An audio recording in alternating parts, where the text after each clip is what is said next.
What's on, ladies and gentlemen? My name's Ross, I like games, and today I want to do something a little bit different. I want to go and have a little bit of a look at the price check for Digimon TCG cards. Now, a few words of warning before we get rolling here. It is early. These cards have not been out for very long. The prices are going to fluctuate, and they are also always out in Japan.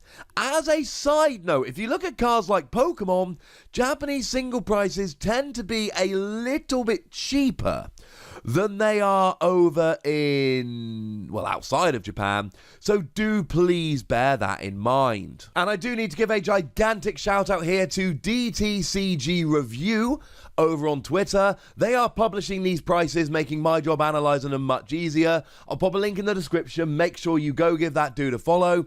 It's all looking very good. Now, clearly, I am assuming at this stage that you all just want to know the big question. Yeah, Wossy, but what's the most expensive card? It is the alternate art Metal Greymon. Now, we got two things going on here.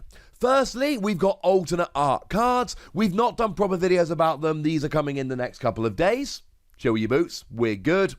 Secondly, it is the alternate card of a secret rare card. Now, there are two secret rares in the set. The two secret rares were always going to be ridiculous in terms of price. But when you start adding in the alternate art, i.e. the significantly rarer version of it, I mean, put it this way, right? You are guaranteed one secret rare or alternate art per box. This is an alternate art of a secret rare. You can imagine how often it comes up. Now, DTCG Review has got it going for about $93, about 10,000 yen. And what we're looking at here is basically a $100 card. But I've already explained how rare it is. It's also really good. It's a 9,000 power level 5, which is big, with security attack +2, so you're taking out 3 out of 5 security cards rather than 1, though you do get -5 memory when you attack. There is a gigantic downside, and it's got an inheritable skill that gives a Digimon that evolved from it an extra 3,000 power. I expect this to be a phenomenal card, and the best version of it is always going to be the biggest, baddest card out there. Okay then, so what about the other alternate art secret rare, the Vedramon? Yeah, it's not as bad. Vedramon is coming in at somewhere in the region of about $55. Oh. Why so cheap? It's not as good. Simple as that, it's just not as good. Firstly, blue decks are seeing a bit less hype than red decks. Once again, super early, no tournaments. Take any statement like that with a pinch of salt. But it's fairly weak, 6,000 power. It's fine for a level 4, but it's still not huge. And when you attack, if you've got a tamer, you make it active, which is fine. The problem is, you've only got 6,000 power, so a lot of the time, unless there's a resting Digimon you know you're going to be able to take down, what's actually going to happen is you're going to attack the security and be taken out, and you're not going to get that made active anyway. And then it's got an inheritable skill. If you've got a blue tamer, you get an extra 1,000 power. There's plenty of good inheritable skills out there. This one doesn't stand out. I'm not saying Vedramon is a bad card by any stretch of the imagination. And one thing I do find very interesting, if we look at the regular arts, Metal Greymon's coming in at 37, Vedramon's coming in at about 32. There isn't such a big difference, but Metal Greymon is a more popular Digimon and a better card, which means it commands a higher prices. There are a couple of others that are getting up into what I would say silly money. One of them is the alternate art Omegamon. Alternate art Omegamon, you're looking at about $80 compared to about $27 for the regular art. So still a very expensive card. And it is a super rare, which is quite rare. But the thing is, Omegamon or Omnimon is just a really good card. It is the only level 7 we've seen so far. It can evolve from a level 6 red or a level 6 blue. It's got 15,000 power, the highest we've seen so far. And when you evolve into it, you destroy one of your opponent's Digimon and all of their Digimon with the same name. All the Agamon, all the War Greymon, etc. And then when you attack, you can put a level 6 from under it into your hand to make it active. Now, you're only going to have one level 6 under it. It's only going to be a one-shot deal, but still, that's kind of redonkulously awesome. And obviously, although I'm not a huge fan of the alternate art, because the alternate arts are so much rarer, it does make sense.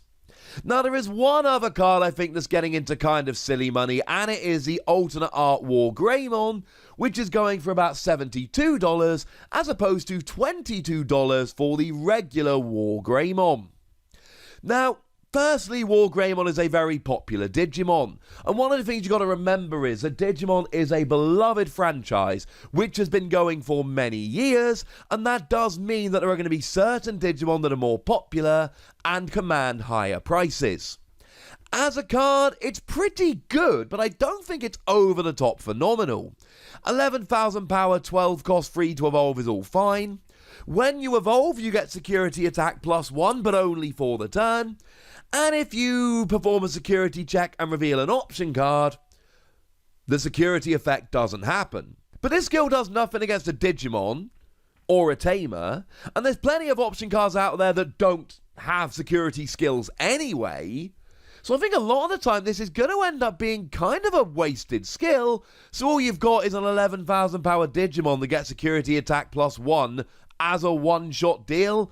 And I'm sorry, but I don't think that's terribly impressive.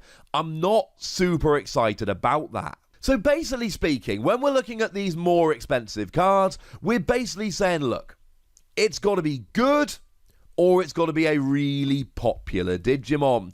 And there are a couple of others out there that do command higher prices. For instance, the alternate art Agamon is rocking here $23 for an Agumon.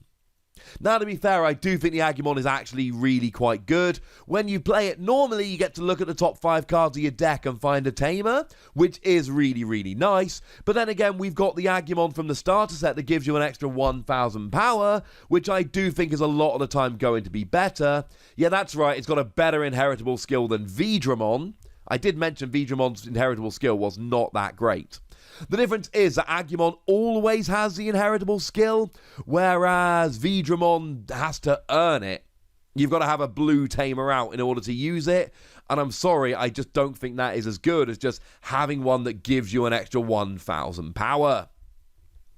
I don't think this Agamon is necessarily amazing. I'd rather have the other Agamon, but Agamon is a very, very popular Digimon, so I would suggest that's probably where the price comes in here. Two of the other level 6s that are commanding higher prices than the others, we're probably looking at War Greymon and Granqugmon. Now, they both come in, weirdly, at about $14, though the Metal Garurumon alternate art is about $42, whereas the Granqugmon is $32. You can basically explain that by using the Metal Garurumon is a lot more popular than Granqugmon. But they are both level 6s that are demanding higher prices because they're just good. And people are going to want to play them. Now, the Metal Garurumon's got a rather lovely skill. When you attack, you get to play a level 4 or less Digimon from its evolution sources as a separate Digimon without paying the cost.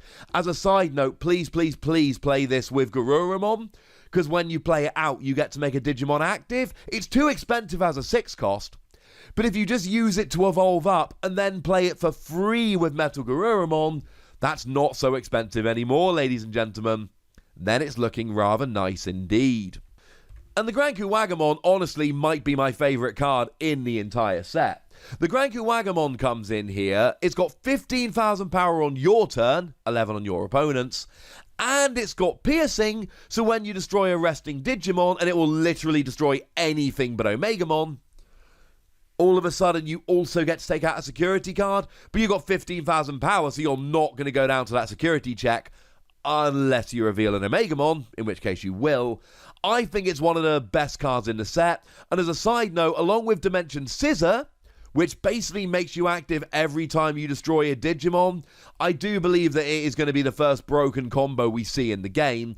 I think some people, and I am definitely going to be one of them trying it, are just going to be attacking, take them out, attacking, take them out, attacking, and basically you take out every Digimon, and then you're active and perform a security check. Bearing in mind, every time you take out a resting Digimon, you also perform a security check, and at 15,000 power, you just ain't being taken down. Yeah. The other card that really stands out, there is one option card, which is standing out above any of the others as the most expensive one there. It is about $18, nothing else gets above $12, and it's Flower Cannon. Flower Cannon is a 2-cost option card that puts one of your opponent's Digimon to rest. But bearing in mind, if they're resting, you can attack them. They get made active at the beginning of their turn. You're not turning them off for a turn, but you're either resting a blocker so they can't block you, or you're resting a Digimon so you're now allowed to attack it and take it down. Flower Cannon is apparently the best option card around right now, unless people are just in love with the artwork, because, yeah.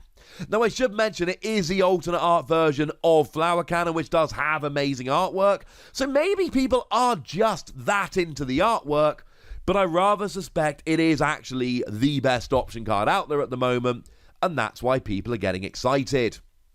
Now, having a little bit of a look at the promos there, if we look at the original promo pack of 6 cards, yeah, none of them are particularly expensive. They're all coming in under $1. If we have a look at the Garurumon and Weregarurumon, these were the V-Jump promos. They're coming in at around about $6-ish at the moment, which is alright. They're magazine promos. They'll go up in price as time goes by and they get a little bit scarcer. But then if we have a look at the Agamon and the Greymon, the Psycho Jump promos, they're coming in at just over $7. Now, bearing in mind, these are 2 $7 promos that came in one magazine. And again, I think you can put this down to those being more popular Digimon, but maybe the Psycho Jump magazine was just a little bit harder to get hold of. So there we go, ladies and gentlemen. We'll keep up with the price watch as we go, but do make sure you're following DTCG Review over on Twitter, link in the description, because they're going to be publishing these figures, it looks like, fairly regularly, and I'm going to be coming along occasionally to give you a little bit of an update and the analysis of the figures they're providing. Awesome. So for now, ladies and gentlemen, I want to know what you think about this. I want to know if any of these surprised you, any of them took you by surprise. I'd like to know if there's any cards you're wondering about. So let me know in the comment section. Go nuts. Be nice. And then make sure you like this video, subscribe to this channel, and follow me on Twitter at the Wossy, where we talk, well, Digimon and all kinds of other games. And please do consider checking out patreon.com/PTCG Radio, where you can support the channel, get some bonus podcasts, all that good stuff. But by far the most important thing, as always, look after yourselves till next time, would ya? Thank you very much for watching. My name's Ross, and you've been watching Wossy Plays.